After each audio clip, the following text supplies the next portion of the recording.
about to leave Finke and Malcom and make our way to Old Andado. There's a sign there that provides a bit of comfort. Andado this way. While we were here, we had to fill up our tanks to the absolute maximum, but also stick some fuel in Jerry's as well, because after Old Andado we're going to head towards Alice Springs, but it could be via Chambers Pillar, which is a bit of a diversion, quite a big diversion. So we've had to make allowances for that. Yeah, from here head east across the Finke River. It's 120 kilometres. 120 kilometres. Not sure what the road's like. This is all new to me, this territory, which is always a bit exciting. Tom has been here once before. Somebody wants a high five. Good on them.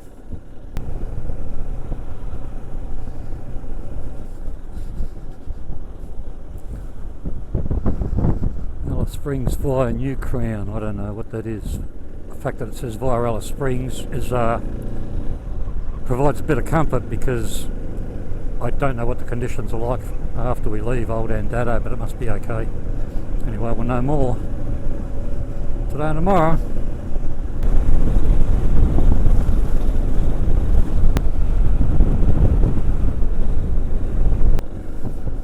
Just approached and went through some bull dust. At least they were good enough to put up some warning signs and recommend 40 kilometres an hour, because bull dust can be absolutely treacherous. It's like driving in liquid, very fine powder, and most times you just don't get any notice at all. There may be a changing colour from the rest of the road surface, but most times you don't know it until you're in it. It can be lethal. It's dangerous stuff.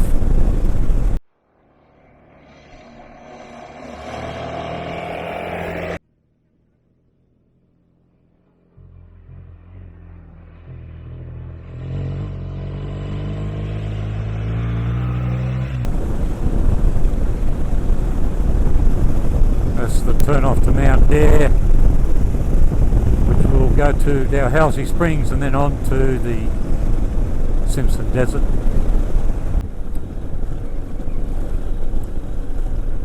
This is the Finke River. I don't know the last time it saw water. Could have been some time ago. It'd be an impressive sight if it was in flood. It certainly is a big crossing. Bull dust just there, a bit more just there.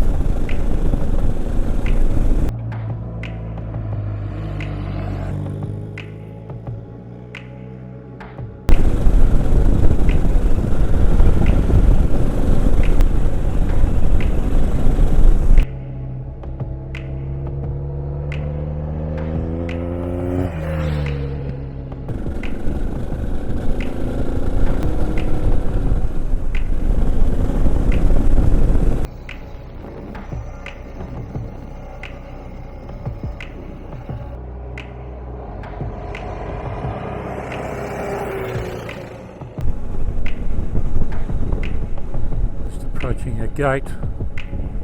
The gate's closed. It means we've got to leave it the same way we found it, but my guess is this could be Andado Station. There's sort of a new and an old. Yep, New Crown Station, Andado Station. I think this one, the Andado Station, I think that was the original one until it moved to its current location. And somebody sort of took over the lease of this one.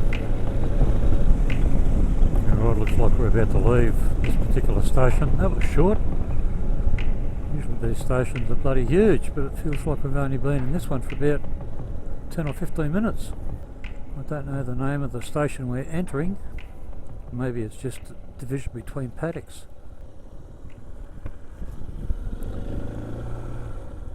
I don't know.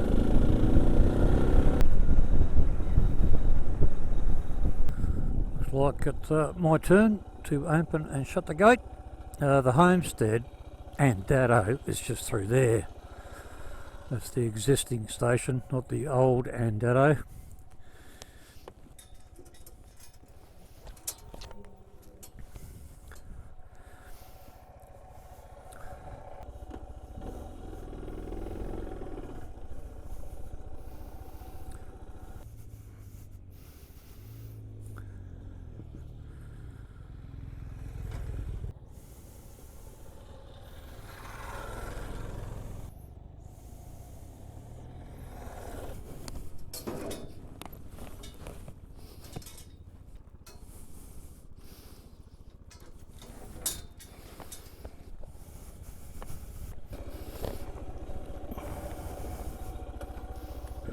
About 16 kilometres to go, I think.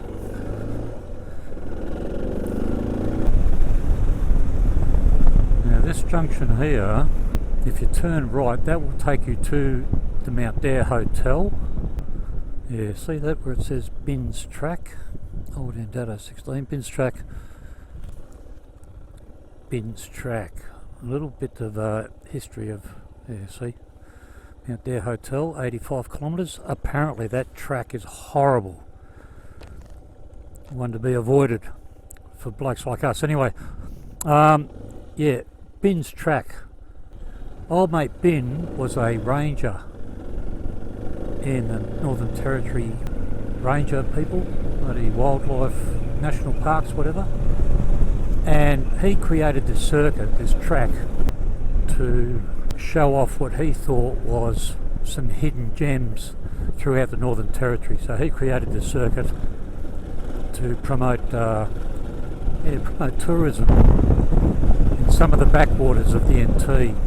He was a park ranger for, I don't know, 35 years or something. And the Bins Track starts around about Mount Dare, continues on all through here. We'll be on part of it over the next couple of days. I think we're going to struggle to have a fire tonight.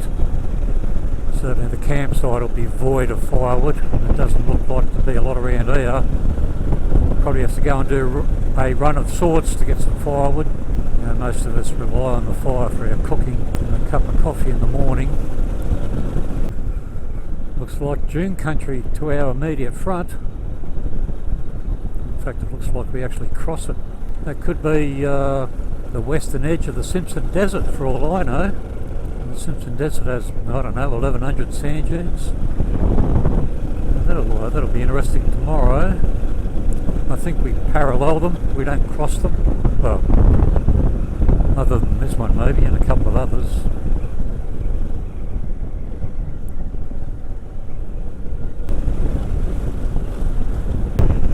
Now I see the track go over the next dune. Certainly is remote and desolate. Wildflowers are out. Oh, there's the homestead. Wow, wasn't expecting that. Now the backstory to this place is, I mean, the last owners, if you like, was a mob by the name of Clark. I think her name was Mandy, Millie, something like that. Out of respect for the family, I'll call her Mrs. Clark. But her and her husband were the last people to have the lease on the place. They were running cattle and sheep and horses. Her husband died, I think, of a heart attack in the mid-70s. She had three boys. The middle one was involved in a car accident but lived. The oldest one was killed in a train accident. Then she was ordered to destroy all the cattle because they had become diseased.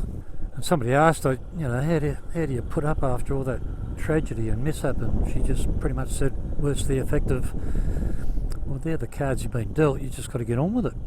So yeah, very tough cookie. She ended up having to leave the place due to ill health, moved to Alice Springs, where she later died. And then this place was taken over by volunteers who would minister it. You're allowed to camp here. I believe there are some facilities, hot showers if you can find wood to light the burner, and if there's water in the tank. But anyway, look, we're going to be here tonight and for a couple of hours tomorrow morning. We'll have a crawl around the place and take it from there. Well, there's a few dongers here, so we're going to sleep off the ground and on a bed tonight. Each of us has got a room.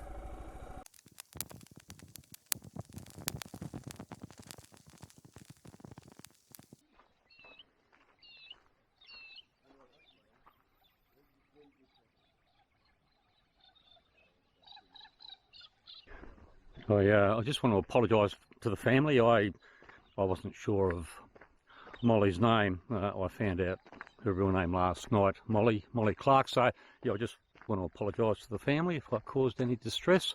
Yeah, we'll go and I think it's a plaque. I'm not sure whether she's actually buried here, but we'll go and have a look, eh? I would say that, yeah, this is where Molly is actually buried. There's a plaque there, of course.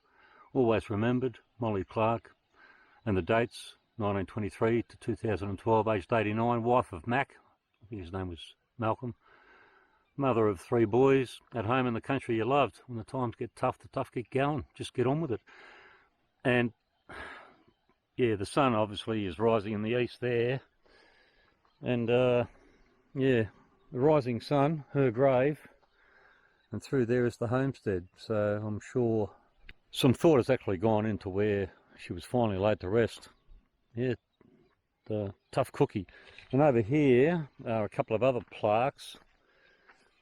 Over here is Dulcie Catherine. She was the wife of one of the sons, wife of Philip. And over here is one of Brian O'Donnell. It says, brother to Malcolm and Molly, rest in peace.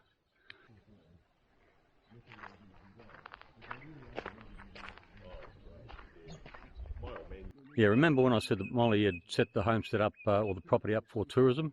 Well, this would have been the original campground, I guess. Lots of fire pits, what would have been the camp kitchen. It does have a sink there. I guess it may have had a barbecue or two. It would have been plumbed. There is a sink over there with taps. And there is a long drop dunny down there, which I wouldn't recommend using. It's chock-a-block. But you can see a water tank there, and that would have been the ablutions block, the showers and toilets. That building there, that's all locked. I thought there were showers here, but I don't think that's been operating for some time. And of course the dongers that we slept in last night are over there. They've all got air conditioning was fitted. Of course there's no infrastructure here anymore. The water tank does contain water. We were able to turn a couple of taps and actually we were actually able to source water out of one of the outlets. We'll go inside the homestead shortly and just have a look at that, eh? We'll just go and have a look at the homestead, eh? I believe pretty much she just walked out, left everything in place. It's almost as if just closed the door behind her and just walked off. This would have been, yeah, the shower and toilet block, I guess. Yeah, looks like it hasn't been used for some time. I mean, all the plumbing is there, but, you know, I'm not sure whether you can see inside. It doesn't really matter. And I had a donkey boiler. You know, you light the fire and, yeah, it would have heated, obviously, the drum. It's all plumbed. And the water tank there, it's obviously got water in it because Dave was able to source a, yeah, that's the tap that does all the work. You turn that valve there and, yeah, water comes out of that pipe there. I'm not sure if they've got a well. I'm not sure how the tank is filled, whether it's just rainwater.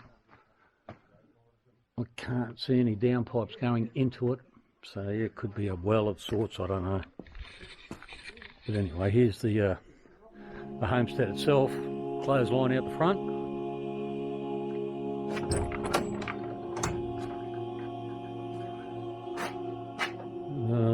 Well, laundry and bathroom by the look of it, and this is what I mean, you know, there's a pair of tights hanging over the shower rail.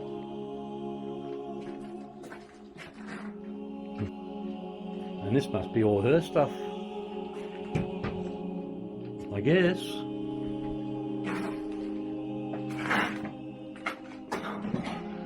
You know, this place is a living museum, if you know what I mean. If only these walls could talk.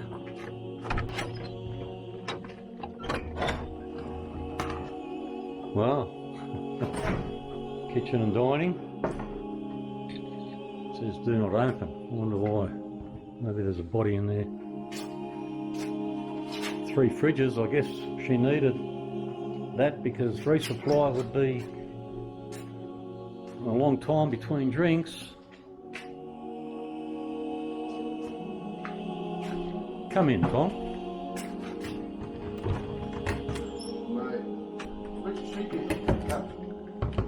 Hey look, there's Molly. Oh, good on you, darling. Is it her?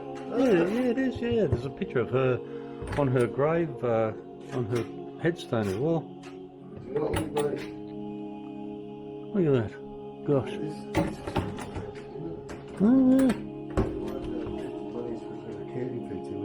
You know, I mean, and some of these have still got the food inside there, you know, black peppercorn, mint leaves.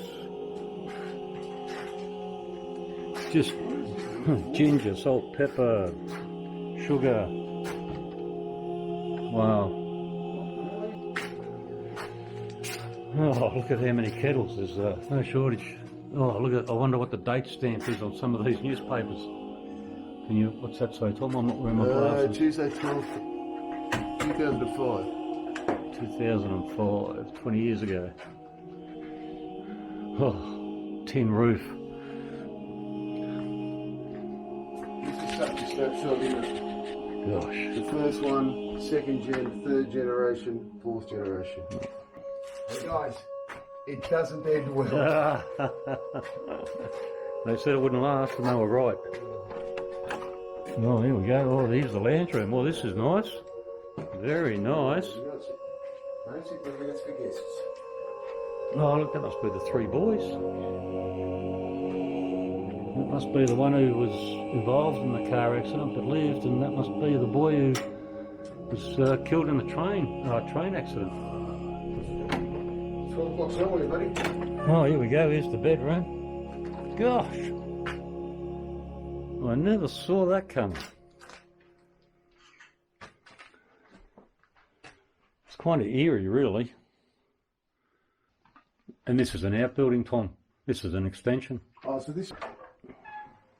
this is the main one, buddy.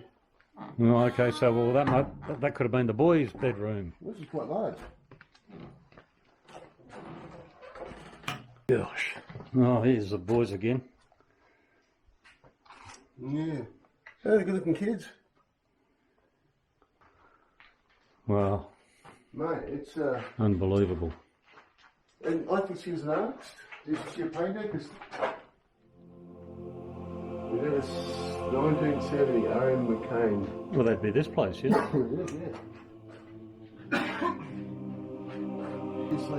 You are welcome to look around, but please leave everything as is. This is still Molly's home, so please respect.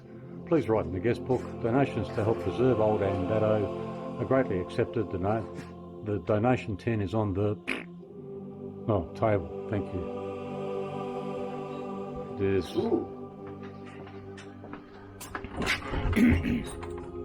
this is a third bedroom. This would have been one of the boys' rooms. Sorry, mate. Well, here's a summary. Originally built in 1922, corrugated iron with acacia puce post-construction. Timbers probably cut with axe or adze. Very hardwood, difficult to nail or drill. So yeah, this is a succession of the development of the station. Molly Clark, a true pioneer. The National Pioneer Women's Hall of Fame. Well, Molly has a bash for pioneer women. A groundbreaker. Oh yeah, she's obviously left a huge legacy behind. Oh, there's Many articles on, right? Yeah. This is interesting. You could spend hours there and just get lost in it all, you know. Truly remarkable. Truly remarkable. What a tough existence. What a tough lady. And of course, the husband and the boys.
A couple of outbuildings. I'm not quite sure what that would have been.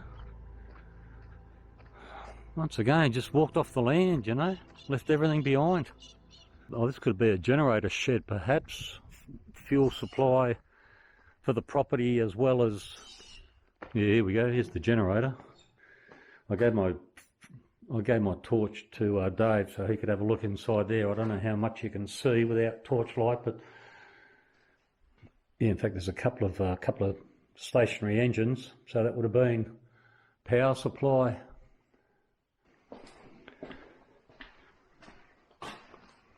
And of course, she would have, you know, once her husband died, she would have had to have operated all of this on her own. I don't know where the boys were, whether they came and went. Well, we know one died, but she'd have to be pretty resourceful. I thought you're supposed to hand plates back after registration lapsed.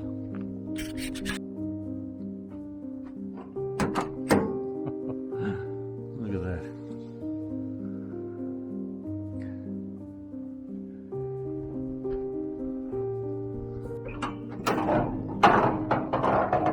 Still intact, everything there. Yeah, and credit to all those people who travel the outback. I mean, if this car was on the side of the road, it'd be stripped by now. Any usable part would have been torn off. But here it is, parked in the bush for all this time and still intact.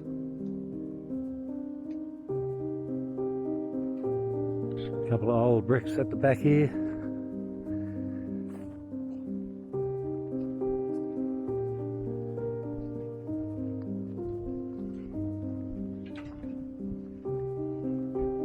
God, there'll be somebody in the world looking for panels off that particular car.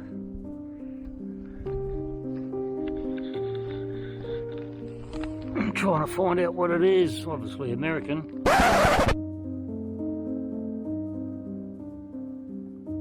Plymouth or something? Super Snipe. Right-hand drive. Gosh. Sunroof. The motor's been torn out of this and probably used somewhere else.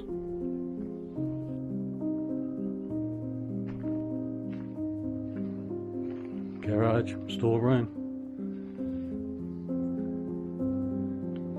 That looks like an old cash register or something. Gosh.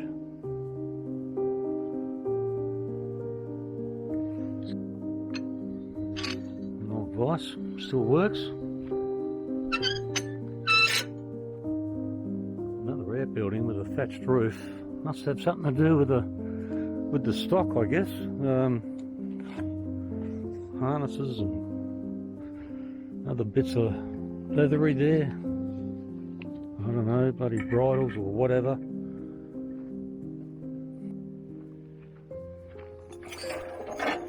Must have been dragged behind pack animals.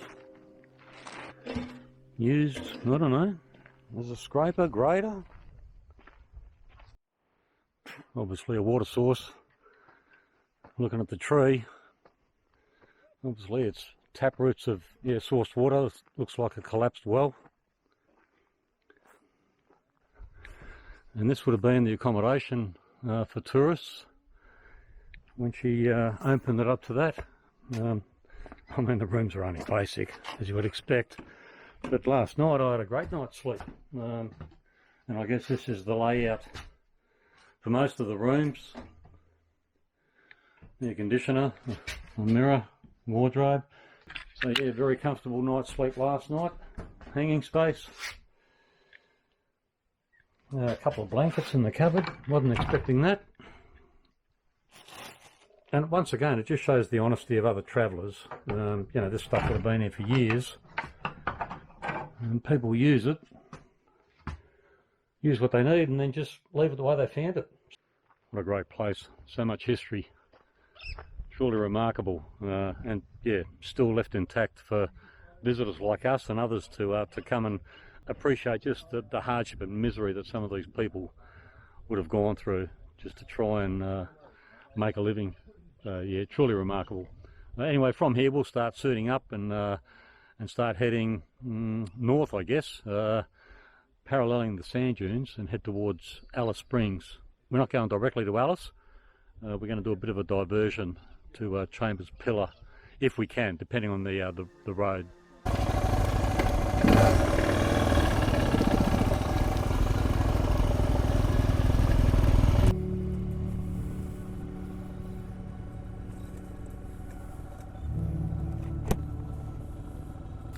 What a great place. What a great stay. Amazing, incredible history. From here we parallel those dunes for I don't know how far, yeah, a few hours, and try and find this turn off to Chambers Pillar. Yeah, this was worth the trip, and we've covered about, I don't know, 3,000 kilometres to get here. Yeah, not sorry we came here. Beautiful.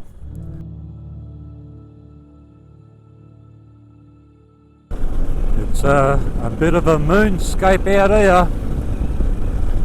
A few blades of grass, not much else. Yeah, the problem would have been not having the bike vertical and the front wheel just washes out from under you.